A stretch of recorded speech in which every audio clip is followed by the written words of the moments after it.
Wednesday, April 12th, and welcome to the Just Baseball Show. My name is Peter Apple, and I have Arm Layton joining me. We've been covering a lot of forms of baseball on this podcast this week, which is awesome because baseball is in full swing. Yesterday's podcast, we did a lot of college baseball stuff, and of course, we're covering MLB every single day. And today, Arm Layton is the perfect guy to give us the prospect report because the minor league season is now underway too. But of course, we have some news and notes from the MLB. Arm, how are you? You're back in New York, right? Yeah. You've been in Florida for a while. You're back in the city. It's actually a nice day today, weirdly, the first time ever in a month. It was crazy. I walked outside. I was like, man, I like, because I was really nervous to come back just with how nice the weather's been in Florida, how good it's been down there. I walked outside. I was like, man, this is really nice. I can get used to this. So hopefully it stays this way. But it's perfect. Like, this is a time of year where going to the Mets, Yankees games, you just can't really beat it with this kind of weather. And I know the crowds are going to be awesome for those ball games, but it's good to be back. We'll be doing the live show. I'll be hopping on the live show later today as we're recording this to give out, some of my picks. That's been fun. But yeah, I'm excited to be back in New York and, kind of get back to the grind. You also have a softball game. And I know your hip is, not 100%. Are you, what are the goals of your softball game today? Stay healthy. Stay healthy. Number one, first and foremost, stay healthy. Number two, I just want to be able to not pop it up. Like I want to hit the ball and run. Like that's it for me. Like I don't want to pop it up and just stand there. Like there's no worse feeling than popping up in softball. So I'm excited. It's stay healthy. Don't pull anything. Have fun. I think I'll be the youngest guy on the field. So if I pull something, that is just like even more embarrassing. So hoping to stay healthy, hoping to play well, but I'm pumped. I'm pumped to just be able to like swing a bat. It's been a while. Pretty shitty transition just because it's really unfortunate. But if we're talking about injuries, we should start with Tim Anderson, who is going to be out 2 to 4 weeks for the Chicago White Sox with a sprained left knee. It's just kind of the same story for the White Sox again, right? Like Eloy is out and thank God it's not rest in peace like the White Sox social media likes to make it out to be. But of course, he's still out. And it's that same, I think it's the right leg where it was like a calf and a hammy. And it keeps boiling over. Now Tim Anderson is involved. And Tim Anderson is a guy who, I think we spoke about on our preseason episode. And I was like, I kind of want to take his under hits. And Jack told me I absolutely cannot because he looked great in the World Baseball Classic. And if he stays healthy, he's going to soar. But my thing was, he hasn't been healthy now for a while, and it's hard to rely on him. And that's why I think when we look at this White Sox team, it's clear the talent is there. Some games they look like, wow, maybe this team could win the World Series. And then there's other games where I think to myself, is this the worst overall team in baseball? They're so hit or miss, and losing Eloy and then now Tim Anderson for 2 to 4 weeks. And with a sprained left knee, like 2 weeks doesn't seem like that's actually going to happen. It just sucks for the White Sox, and it sucks for Tim Anderson. It's so you remember we were talking about it maybe a little over a week ago, and I was just said something about the White Sox. I'm just like always waiting for something to go wrong, and we were talking about how it just doesn't. There's always just like shadow that's being cast over this group because how many times have we tried it now with this group, right? Of Luis Robert, Yohan Moncada, Tim Anderson, like all of these guys. It just so much talent on paper, great team to play with on MLB The Show, but just can't stay healthy and can't really consistently put it all together. Jack had a tweet today too, basically showing the polarity of Dylan Cease versus the rest of the rotation's ERA. And it's absolutely nauseating. It's like Dylan Cease is, sub 2, and then the rest of the rotation for the White Sox is above 6, which was what our worry was all along. My thing here, and what's really tough is it just, how does it come together for the White Sox, right? Like, I think you're going to continue to see guys alternating time on the IL. And I love Tim Anderson, and he was off to a pretty good start this year. So it really stinks to see him get hurt. Part of the minor league report actually will tie into, who they're bringing up to replace him, and Lenyn Sosa, who has been fantastic in AAA so far this season, for the White Sox. But it just, we were always kind of thinking about it, Peter, like what is the best case scenario for this White Sox team? And we could think about all of the things that could work, all of the things that could come together for them to be able to click on all cylinders and potentially win the division. But it's becoming harder and harder and harder to envision any of those things coming together at this point. And I think it's almost becoming impossible to envision those things coming together because it's so many different aspects of the game between health, between injuries, between inconsistent play. It just, there's so many different things that I feel like the variables make it really hard to envision a good White Sox season.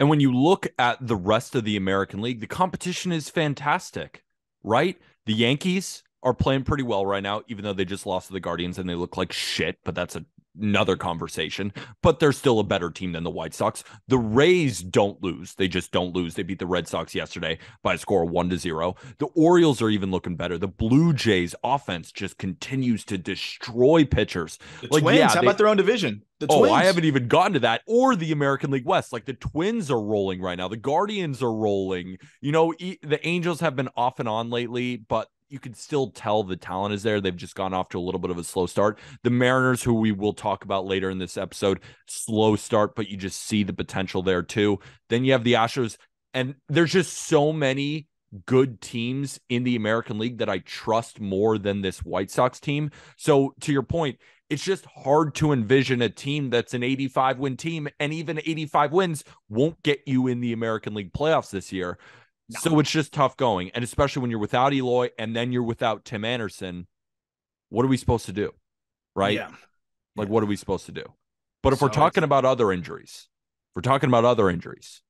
Ian Anderson, Tommy John will be out for the year.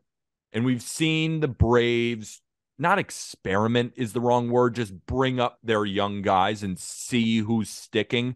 Right? Jared Schuster, rough first start, gets sent down. Dylan Dodd, excellent first start, terrible second start on Sunday Night Baseball. Bryce Elder has been really the guy to take that fifth starter role. They get back Kyle Wright. Mike Soroka still isn't ready yet, but I think one of the craziest stories in Major League Baseball right now is the fall from grace for Ian Anderson. Yeah. Ian Anderson was a playoff legend.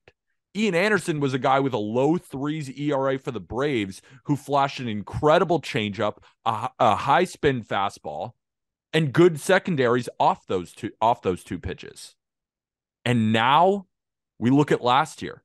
It was terrible, got sent down. Velocity is down. No command anymore. And now Tommy John. The Braves are so loaded from top to bottom. So they're one of the few teams in baseball who, it's not like this doesn't matter to them, but they just have so much backup.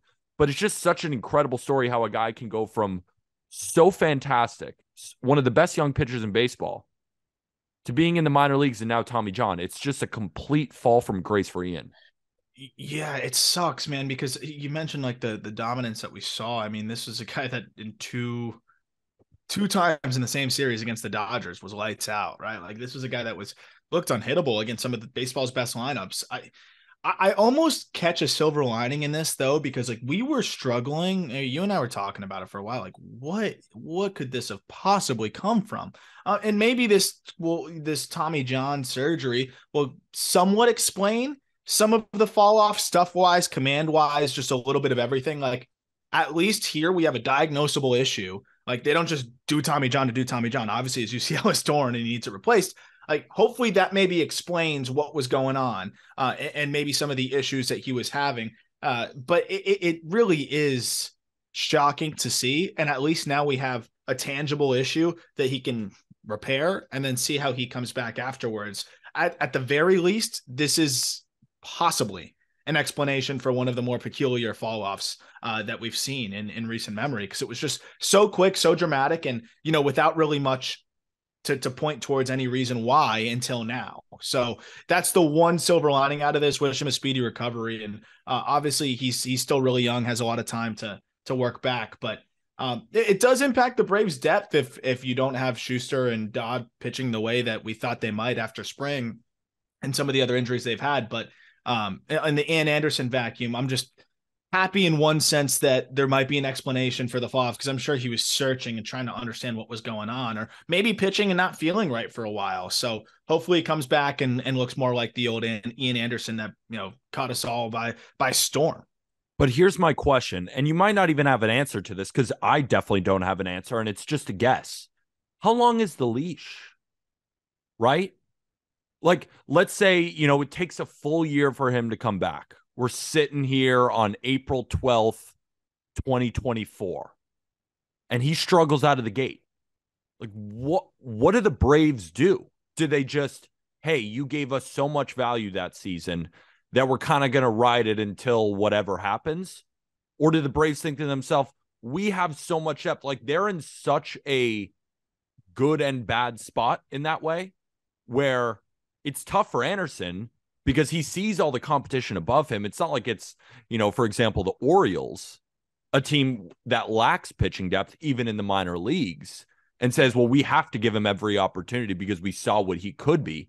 The Braves don't necessarily have to, but you have to look back and realize that Ian Anderson at his peak was one of the Braves' best pitchers on one of baseball's best teams. I simply don't know the answer to this, but I guess what would be your guess of a leash that the Braves would give him? So it'll probably take up to 16 months to get him back. So he might miss a good portion of next season as well. He does have 2 MLB options or MILB options left, so he can get optioned to the minor leagues. I think the answer to your question would be as long as they think he's worth the 40-man spot. And I feel like a guy that showed you that is going to be worth the 40-man spot. Is as long as pretty much until he looks like he can't give you anything at all anymore. And they had a similar situation with like Mike Fultonevich, or what, I can never say his name right.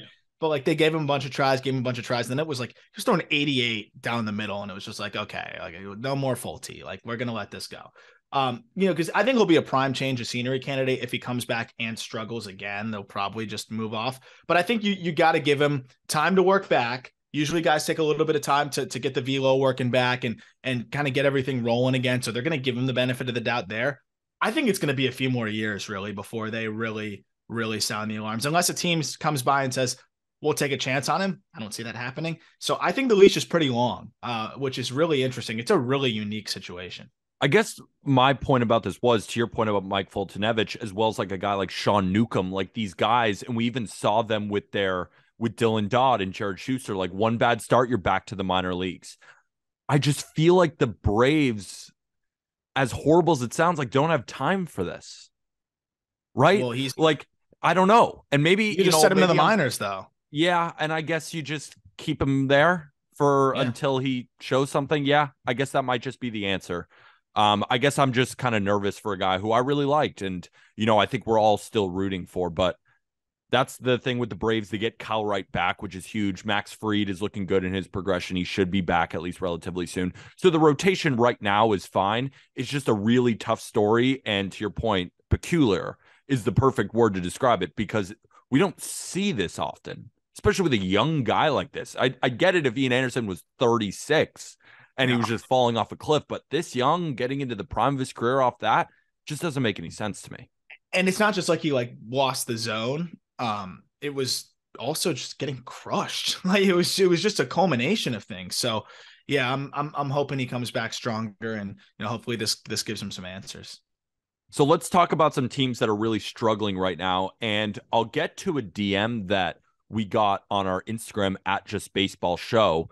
And it was a really well thought out DM. We'll get to that in a second. But first, I want to start with the St. Louis Cardinals because their stats right now, I think, perfectly exemplifies Cardinals fans' worries. And I think a lot of our worries going into the season are they're 8th in OPS and 26th in starter ERA. Right. Yeah. So we've talked about this and we continue to talk about this. But I like how we're having the conversation now because I know I've spoken with Jack about it. You've spoken with Jack about it. I don't think you and I have broken down the Cardinals because I keep looking at each individual pitcher and saying, who can I rely on? Miles Mikolas, we're recording this before his start in Colorado, but he's a guy who has a 12 ERA in Colorado, right? I don't think a lot of us are expecting him to just have this miraculous start. And even if he does, I'm not fully buying into it because, again, it's the Rockies. Like sometimes the Rockies don't show up. So I'm not even putting a lot of stock into that start. You look at Steven Matz, again, command was all over the place, struggled in Colorado. The Rockies actually won that game against the Cardinals. Like the Cardinals, you're supposed to win that game.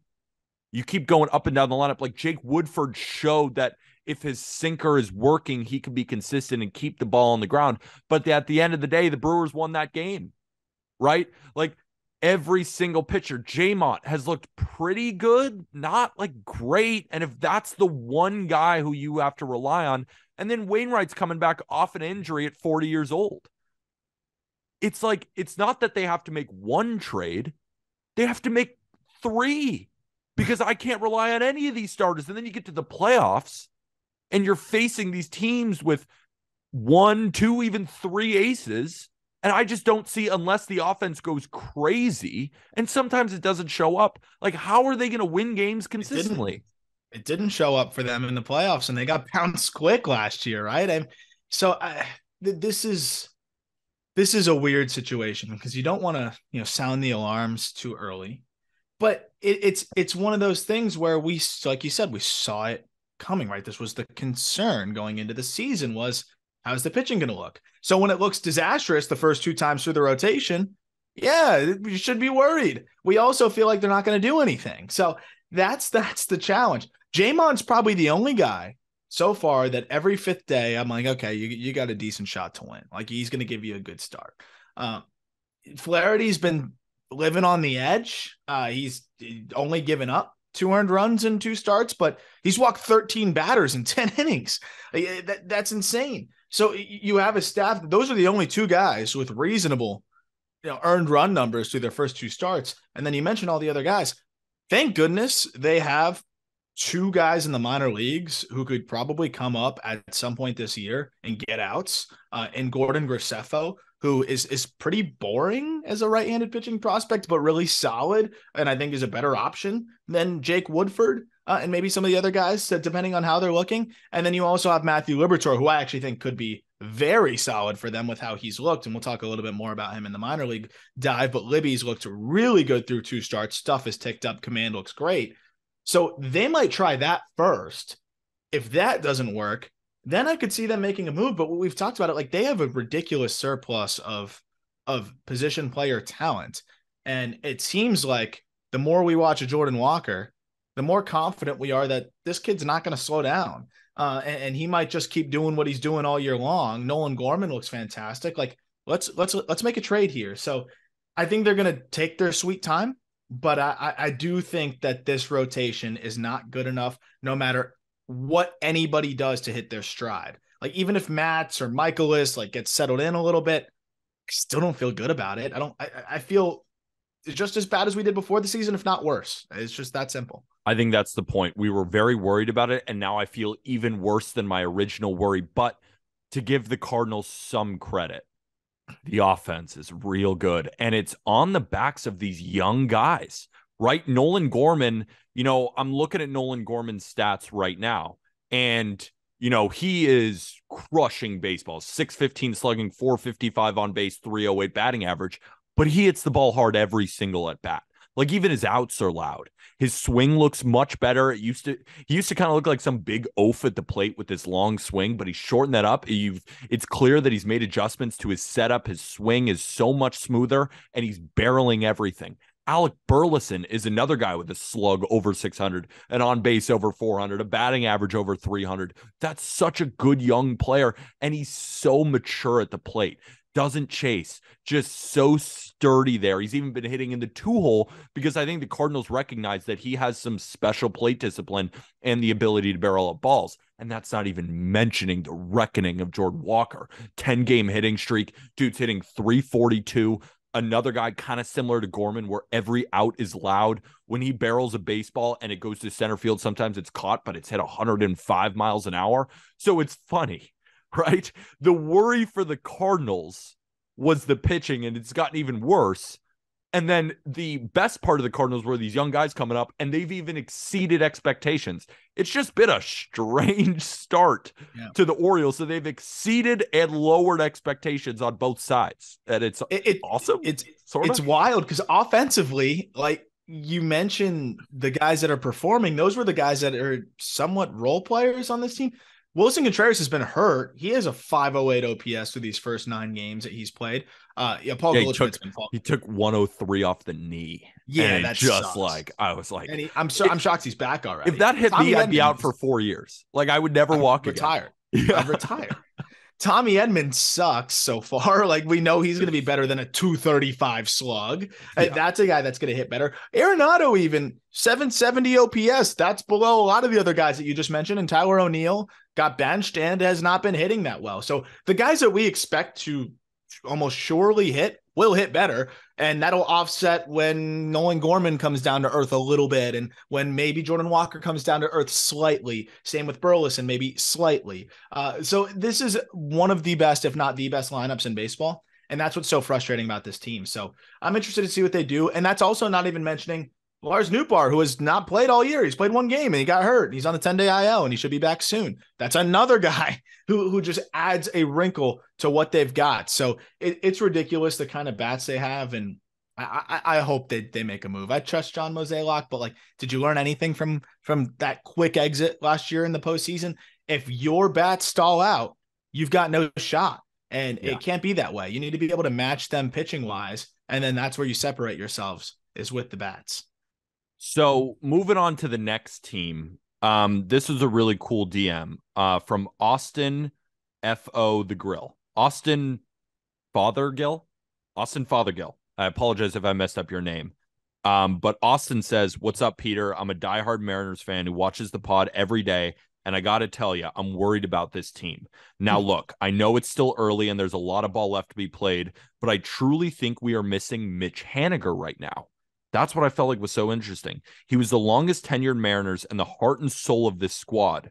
Right now, we have no identity, no veteran leadership, and it looks like each at bat is for themselves and not for the team. I'm often blinded by my biases with this team, though, so let me know your thoughts on this if you get a chance." And the reason I really like this DM is it's not just, hey, we suck right now, what's going on? It's tangible, right? He's obviously a very passionate Mariners fan. I doubt he misses a game, and we love those type of fans. And he pointed out something that I haven't even thought of. The loss of Mitch Haniger, who's a guy who hit 30-plus home runs for this team. I know you love Mitch Haniger. And while Mitch Haniger, isn't a crazy talent, it's clear that they might be missing a guy like that. And it's reflected, like, he's not way off, right? It's not like the Mariners are hitting and he's just being biased. They're 26th in OPS as a team. This is not the Mariners offense that we expected. And I see what he's saying, especially we saw that game against the Cubs. Like, you get shut out against Drew Smyly? Are you kidding? I mean, that was such a bad offensive performance. And it's been this way. It's just they're not putting together at-bats. Runners in scoring position, they're not bringing them home. The at-bats, they don't look competitive. And I'm a guy who's on the Mariners over win total, Mariners to win the World Series. So I share his same worries too. You look at the team, and Julio Rodriguez has not gone off to a great start. Nobody really on this team has gotten off to a great start, I guess, except Jared Kelenic, who hit 414 feet in that Cubs versus Mariners game. France has been good. Ty France has been good. But sometimes with runners in scoring position, he hasn't come through. It's 11 games. It's 11 games. It's 11 games. And that's what we're doing right here, right now. Is this a legit concern? Is the Mariners offense missing a guy like Mitch Haniger, who is that veteran presence? I'm left somewhat agreeing with him.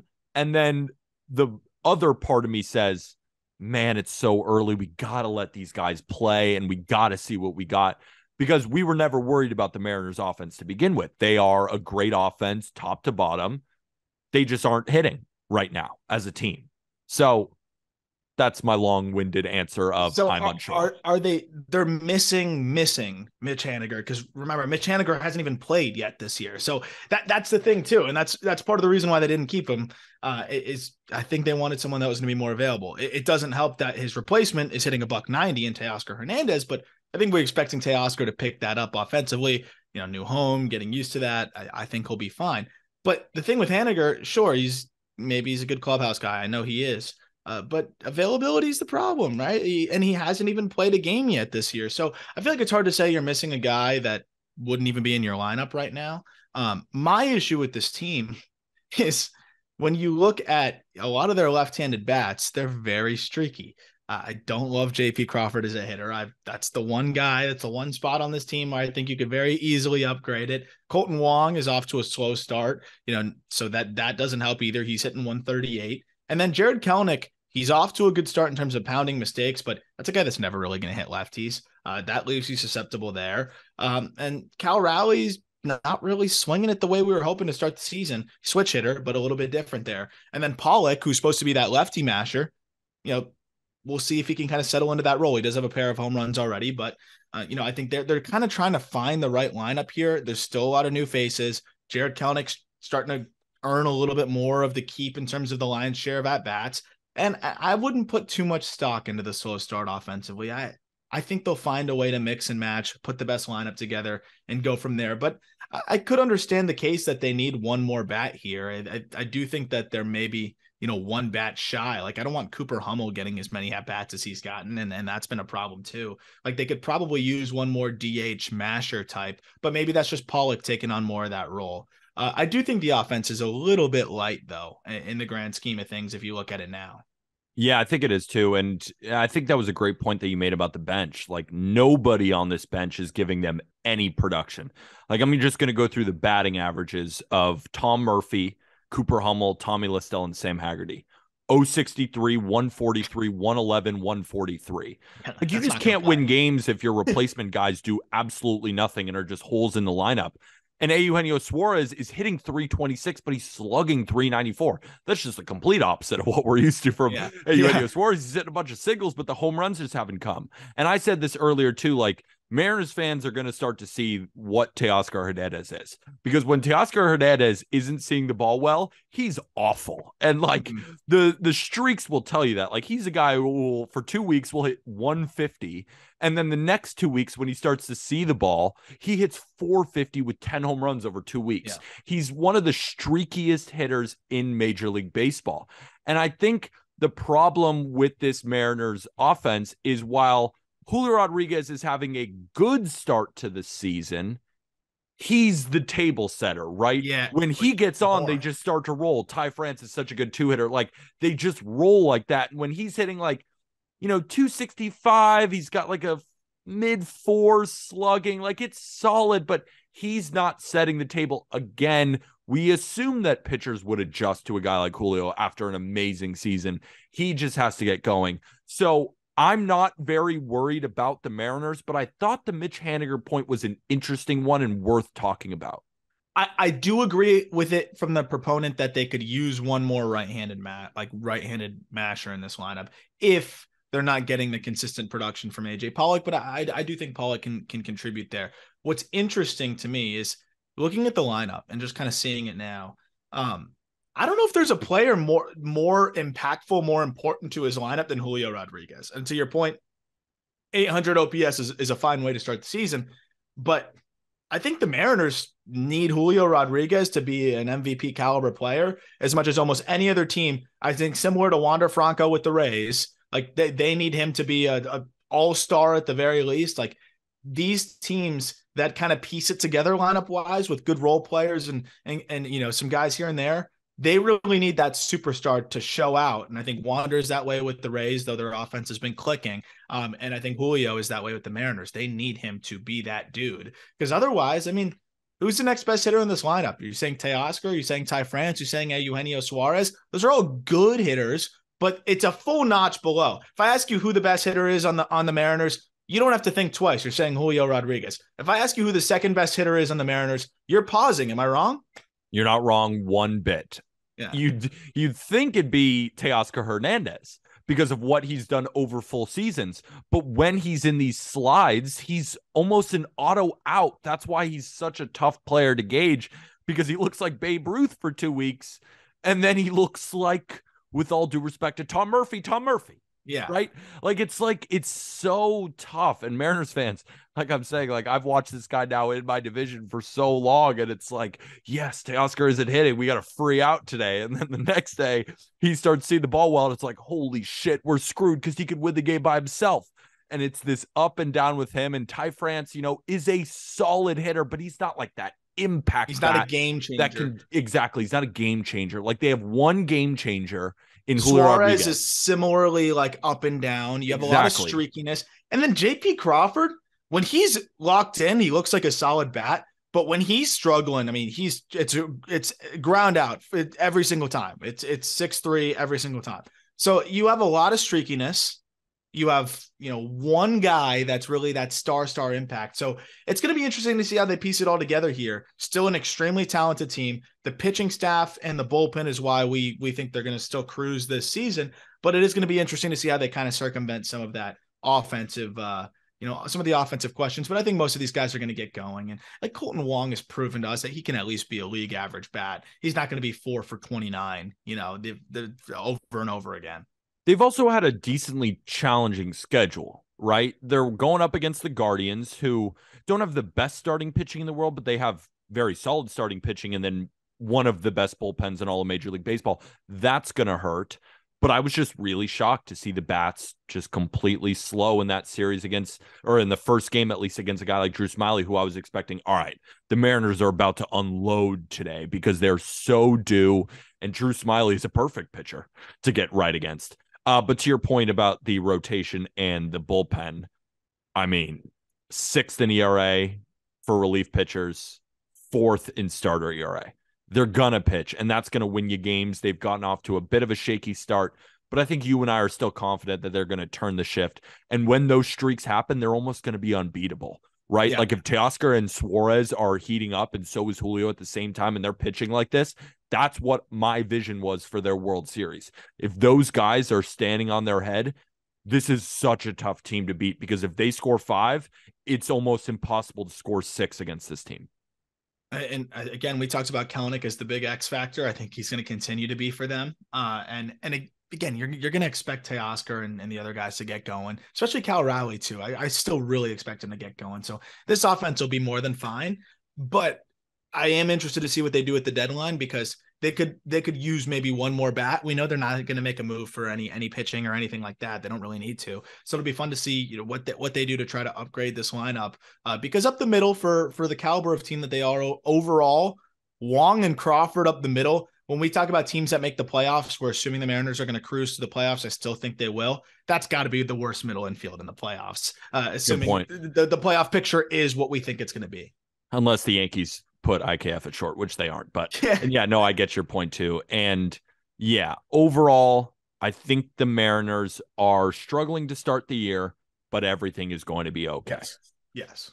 And when we're talking about pitchers who I want on my so rare team, Luis Castillo is that guy. I didn't even think he had his best stuff in that game.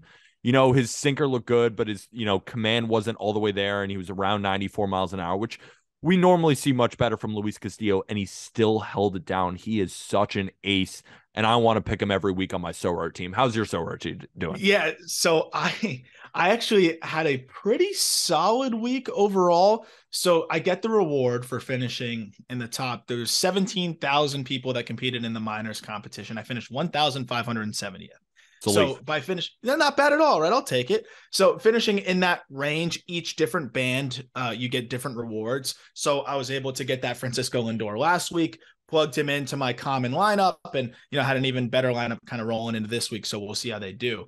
What of course ends up happening with me is I've had so much fun with the free minors competitions where you can win those prizes and continue to win cards that I was like, what, I want to start building, lineups that I can spend money on. So, what I did is I bought like the starter pack, and they'll package like 5 or 6 limited players that you can get in like a package of like for $50. And so in that package, I got Arias, Graham Ashcraft. When I saw he was in there, I 100% had to pick that up. I got Brendan Donovan.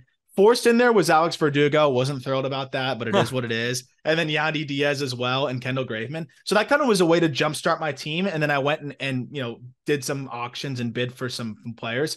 You don't have to do that to play so rare, which is so cool about it. Because for me, I didn't want to do that to start. And then I played the free competitions, which you can use the link in our podcast description to go check it out. When I did the free competitions a couple times and got the feel for it and saw how the scoring works and saw how much fun it was, that's where I was like, okay, I'm going to spend a little bit of money and go enter some higher level competitions. But you can enter the minors competition for free. And it works basically like when you draft your team, that's going to be the players you have all season long.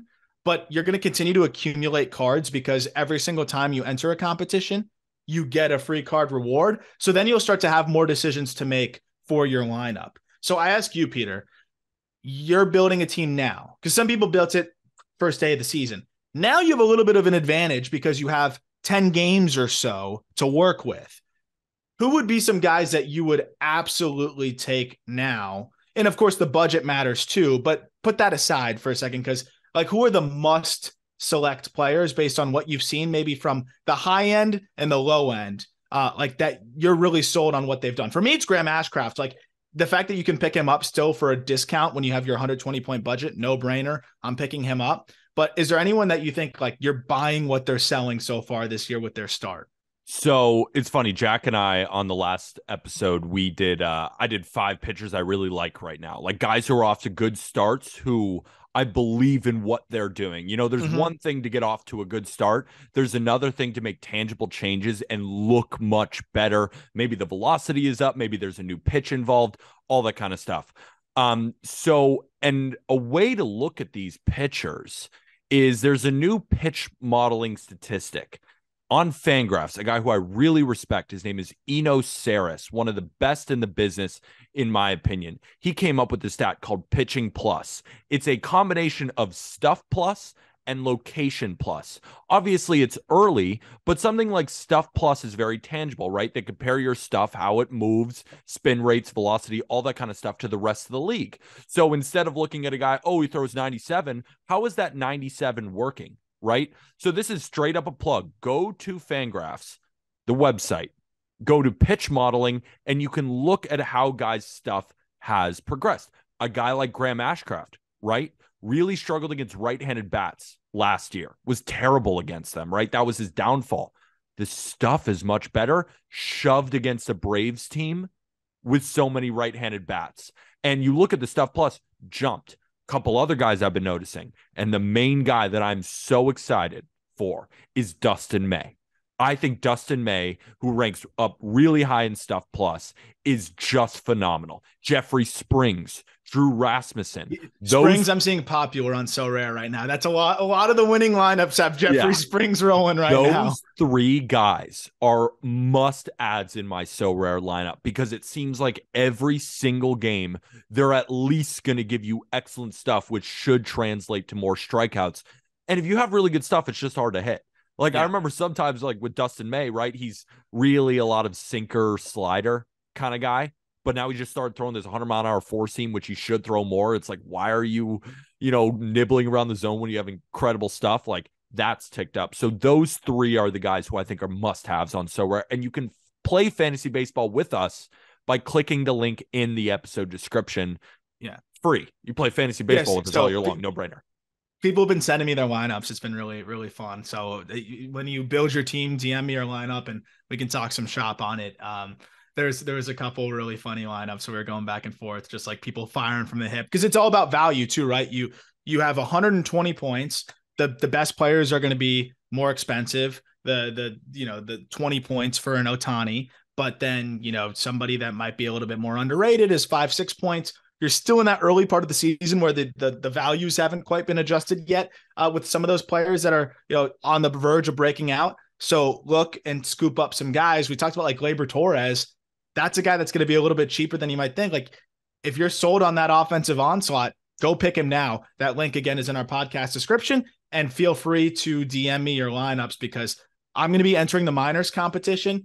You can tweet at us like where you finished, see if you can beat my lineup. I think after last week you might be able to, but I've had some good weeks in other spots, so you never know. I'm not off to the best start this week, but we'll see what happens. I still have Ohtani in the chamber, who's going to pitch at some point. But so I'm really excited to keep doing this. Let me know if you guys have any questions, and check out that link in our description so they know that we sent you.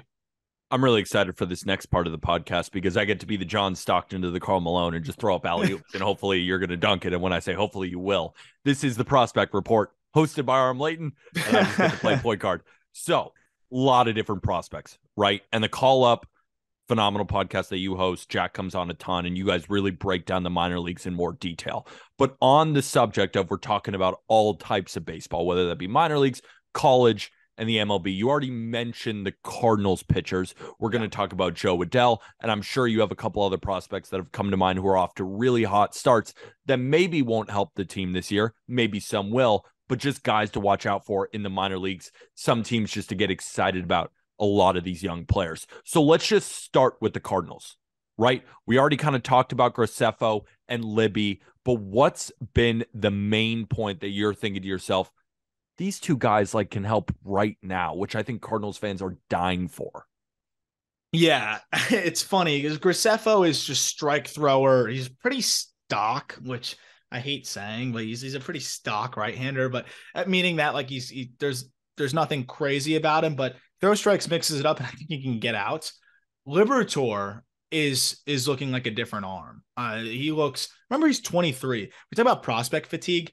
I think Matthew Liberatore might be like the poster boy of prospect fatigue, or one of, because he was traded right after getting drafted by the Rays in the Randy Arozarena and Jose Martinez deal. And I feel like that just kind of gives you that name recognition. And we saw him fast tracked from low A straight to triple after the COVID layoff, which was because of how polished he was. So now this is his third stint in AAA. So we look at it and we're like, wait, this is his third time in AAA. Well, yeah, because he skipped high A and double A. If he was in high A and double A and dominated there, and then this was his second stint in triple getting his feet wet, we'd probably have a different perspective. So it's funny how those things work.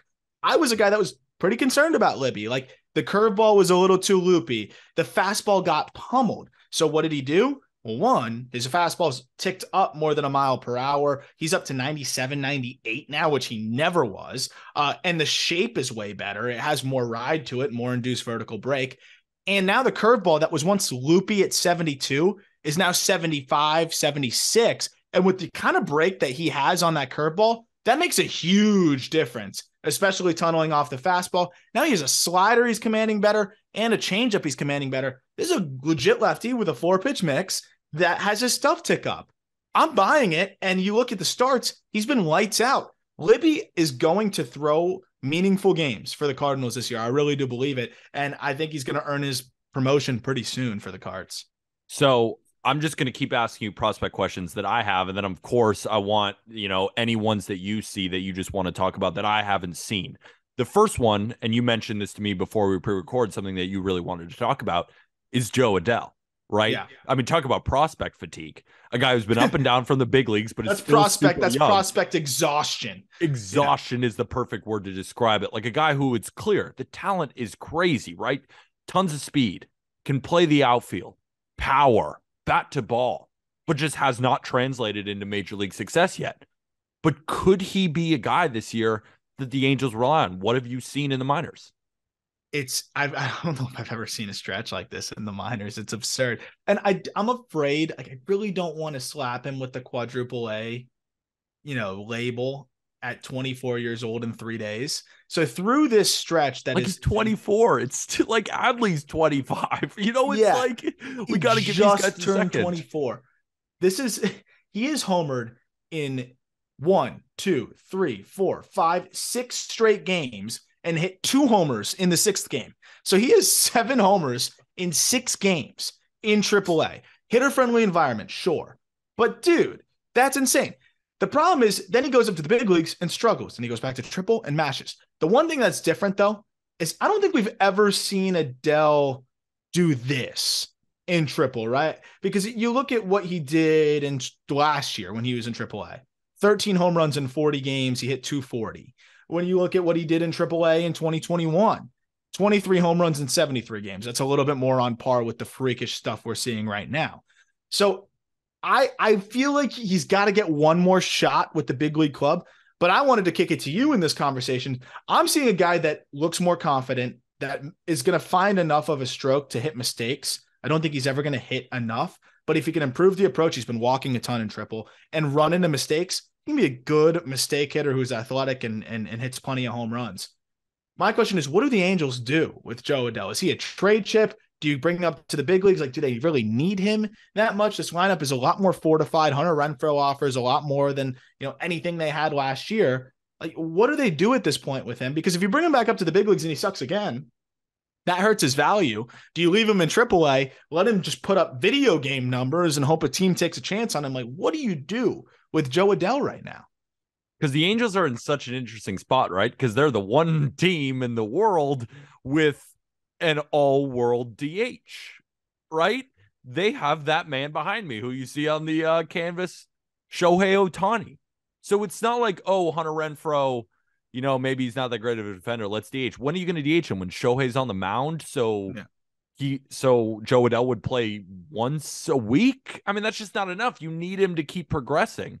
So the Angels like deciding to go get Hunter Renfroe, because it's not like you're moving off Mike Trout, and definitely not Taylor Ward, two of their best offensive players. So he really just doesn't have a spot. So what I look for the Angels is they have to be in the trade market, and it could be for a starting pitcher, even though they have depth there. I think it's got to be in the bullpen. I mean, a guy like Ryan Tepera is off to a horrible start. 15 ERA for him. Aaron Loop, 13 ERA. Yeah. Obviously, it's super early, but even a guy like Matt Moore, 5 ERA. Jimmy Herget, 5.79 ERA. Like Carlos Estevez has been the guy who they got from the Rockies. But like, who are the relievers out there who they can add? Because that's what they need right now. It's the bullpen. Because you look at their general statistics over the full season, their worst unit is their bullpen, and it's not relatively close. Now, the starters, there have been some blowups, so the stats are sort of close, but even with blowups, it's still the major hole. So I'm looking at an Angels team who ride this Joe Adell success. If they had an open spot, I'd say start him, right? Yeah. Get him some run. But they having Shohei Ohtani, and then you have 3 solid outfielders, there's not a spot for him. He's not this utility guy who can go play second or third or first. No. You just don't have a spot for him, so he has to be traded. Let him hit 40. He's going to hit 40 in AAA, I think, because clearly he's figured something out there. And if you're a rebuilding team, why wouldn't you flip a reliever or two, or a reliever plus a lower level prospect for a shot at Joe Adell? Like the Nationals, let's say Carl Edwards Jr., who looks gross in the first 5 outings I've seen. Let's say they throw Edwards Jr., another reliever, and an intriguing lower level prospect, and swap them for Joe Adell. I honestly can't conceptualize Joe Adell's trade value. I have no idea. But in that regard, Nationals, no brainer. Angels, at this point, it's like, what are we going to do? They're going to have other prospects lapping Joe Adell. And they've got other guys who I think are going to come up and make an impact this year, including Zach Neto, who plays shortstop, who could plug in for them. So I look, and he's not on the 40-man. So they're going to have a 40-man issue too. I think we're going to see him traded. And I think it's interesting. Something to watch is just how crazy he goes, because if he continues to mash and pace AAA, a team will take a chance on him. He just turned 24. Yeah, and I was looking at a guy like Hunter Harvey. It's funny that you spoke about the Nationals, because a guy like that, I wonder what it would take, and I don't think the Reds are going to do this, but it's just a fun conversation to have and just to gauge trade value and if it would be possible. Like Alexis Diaz with the Reds could be like, this could be the start of a blockbuster. Like if you include Adell and Moore, and the Reds are willing to part with Alexis Diaz, which I, again, don't think they would be, but that would be a game changer for the Angels. Consider it. You'd have to consider it. If they attached like a legit prospect, Edgar Caro is someone who is off to a pretty good start in AA for them. Logan O'Hoppe kind of makes him useless in the respect that Caro is flying through the minor leagues. He's a catching prospect, switch hitter, great hitter. I think they're set with O'Hoppe for the next 6 years plus. You package Adell and Caro and go get Alexis Diaz and some sort of version of a deal. That would be really fun. So those are some names to watch, because I do think the Angels are going to be aggressive on the trade market, especially with the way that their system has slowly started to get stronger, and they've drafted really well lately. It should be fun to see what they do there. But the performance of Joe Adell is exciting there, because there's several guys in AAA that are either going to hit their way into earning a job with their team or with another team. With that said, though, I already know what's going to happen to the Angels, because I know the Angels well. You know what they're going to do. The Royals signed Aroldis Chapman in hopes to trade him. And he's going to ride this 103-mile-an-hour fastball that he's going to hold for a couple of months. The Angels are going to part with Joe Adell to the Royals, get Aroldis Chapman, and he's going to throw up. Because that's the Angels. Like, that's what's going to happen. It's fun to discuss actual good trades, but they're going to go get Aroldis Chapman, and he's going to suck. They trade Joe Adell for great trade for the Royals, by the way, because they need outfield help so bad. And that's a guy that can play every day. Let him try. If he sucks, who gives a shit? Oh my God, I'll throw up on the podcast if that happens. That's what's gonna happen. So prepare yourself. Oh, Perry, Uh, please don't.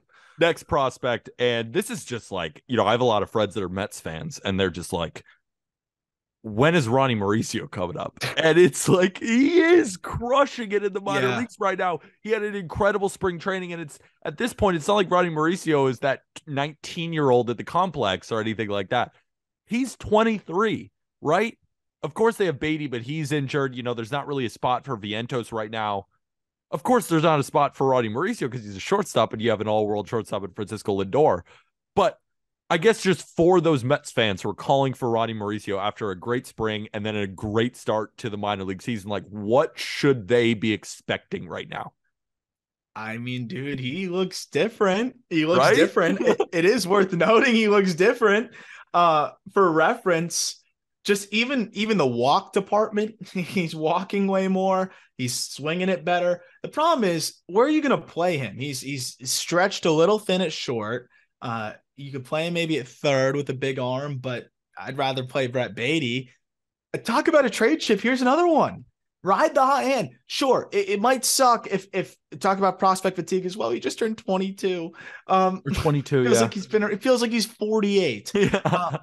But this is somebody that I feel like is proving to be a solid prospect and solidifying a lot of the things that we were worried about. But he's not going to give you value with the glove. His approach has always been questionable. He's off to a great start, and I think he's really figuring things out in the box. But who's he going to play over? Brett Beatty? You talked about Lindor. He's not going to break in at second. You're going to try and teach him how to play the outfield. Like, maybe that's an option, but he's never played there at all. I think he is one of the prime trade chips for a team that we know is going to look to add at the deadline. Doesn't want to trade Alvarez, who's the future at the catching position. Doesn't want to trade Beatty. I think Vientos and Mauricio, two guys who are limited defensively and offensive minded and don't have a direct path to fitting in, both could be awesome trade chips. Mets fans should be rooting for Ronnie to keep doing this so that they can go get all of those shiny players that they want at the deadline.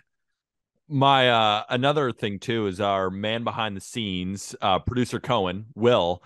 He's a huge Mets fan too, and he had an idea, and I was kind of talking him off it, but I think he's just so bored with Mark Canha that he was like, what if we move Jeff McNeil to left and put Mauricio at second? And I was like, yes, but McNeil's one of the best defenders at second base, and he's your guy. You signed him. Like, you can't just move him for a young guy like that.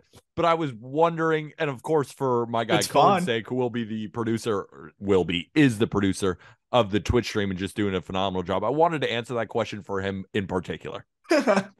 Look, if they desperately needed somebody in left to get by this season, sure. But if it ain't broke, don't fix it. Jeff McNeil is one of the best second basemen in the game. I do like the creativity there, though. Yeah. Like that, it's not a bad idea.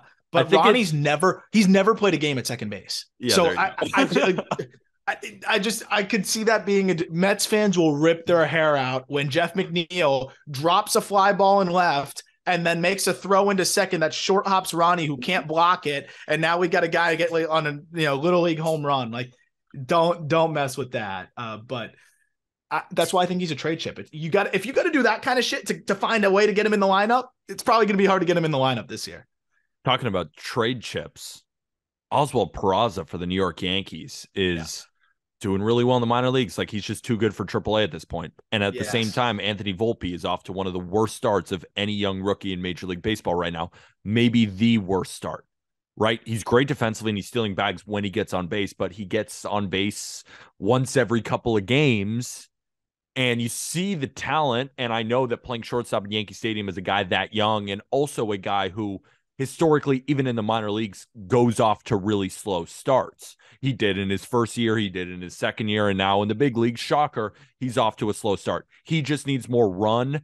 But at the same time, when you see Glaber becoming one of the best second basemen in baseball, at least as we sit here today, you can't move off him. You have DJ LeMahieu, you have Donaldson, you have so many of these guys. Like, what the hell do the Yankees do? Yeah. It sucks because, to your point, I want to see him in the big leagues. I Have want to to. see Peraza. I want to see him in the big Great leagues. glove. He's a great glove, and he had an 833 OPS in his first big league stint with the Yankees last year. Like, if Anthony Volpe wasn't the all-world prospect, like, he would easily be the shortstop of the Yankees. He's awesome. He'd be holding it down. So I do think that this is one of the ultimate trade chips at the deadline. If the Yankees want to do that. And also, it's one of those things where I think they got to figure out where they're at with Glaber and have more clarity there. If Glaber keeps raking, then you feel even better about that. So Peraza's just going to play every day and probably put up fantastic numbers in AAA. And there's going to be no shortage of teams interested in Oswald Peraza, a big league ready shortstop who is at the very least going to be able to defend at a high level there and steal bases. And at the best, it's going to be able to swing it, hit for some average and get on base at a good clip. Like, this is a really, really good prospect. It is crazy and a testament to the Yankees that he has no place right now.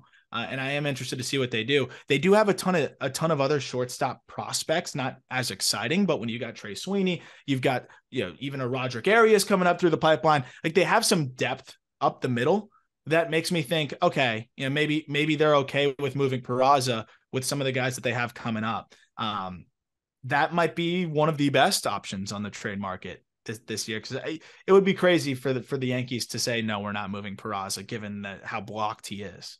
Humor me for a second, please. Don't laugh in my face, but just humor me for the fun of the podcast.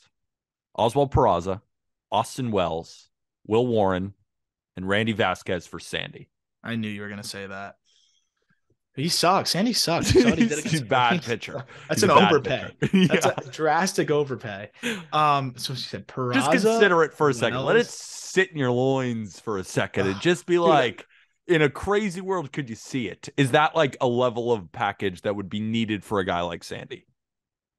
I need a Soto package. I really do. That's pretty close. Is it? James Woods, number 5 prospect in baseball.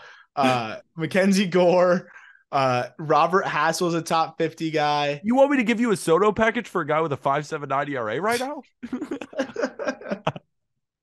I will say he barely won the Cy Young unanimously. To your point, though, the Yankees could put together a package that could get you almost any player in baseball. Yeah, which is nuts. And still have a fine system, still be okay. So that's what I'm really interested. Do you think this is the year? If these guys keep performing, like Spencer Jones, keep going on the farm report, looks great out of the gate. A lot of these guys look pretty good out of the gate. Could you see Cashman finally making the massive trade this year? Maybe. Yeah. I mean, why not? Right? Like, why the hell not? You have all these guys, they're blocked. This is your problem. So go get an area of concern.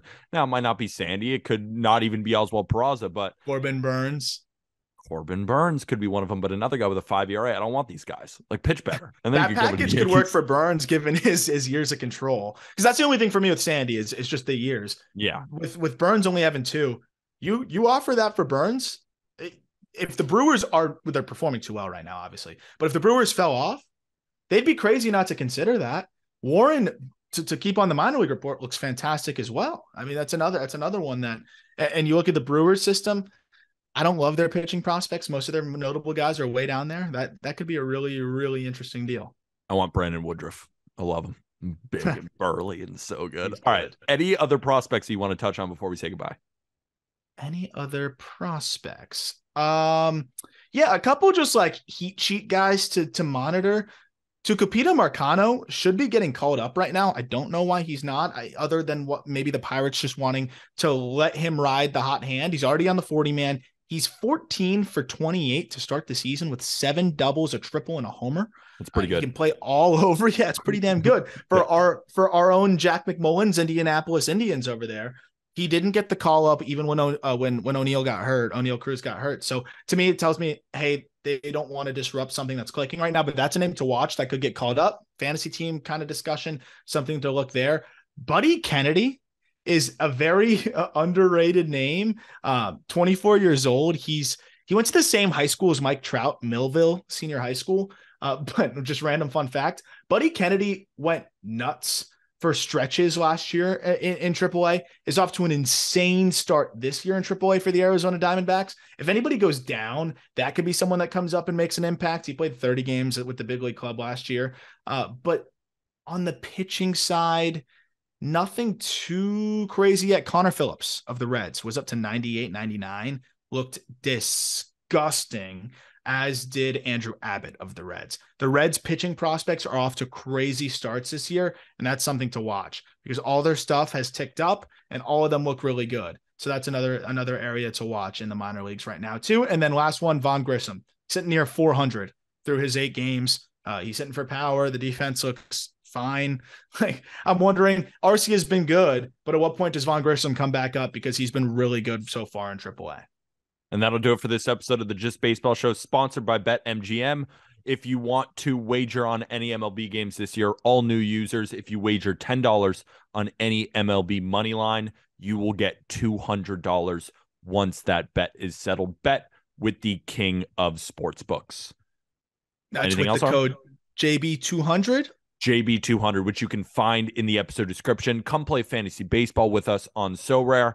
And again, helping out our sponsors is the best way to support. Another great way to support is get your Just Baseball merch, which is in the episode description as well. If you don't want to spend a dime on anything, we totally understand. You're not a betting person, totally understand. You hate fantasy baseball. If you hate all these different things, then I don't know why you're listening. But if you happen to be that person, if you could rate us 5 stars on Apple Podcasts and Spotify and hit that subscribe button on YouTube and let us know some prospects and other takeaways that you're having from the MLB season so far. And if we said something crazy about the Mariners or the Cardinals or any of these teams that you completely disagree with, let us know in the comments section. And with that, thank you, everybody.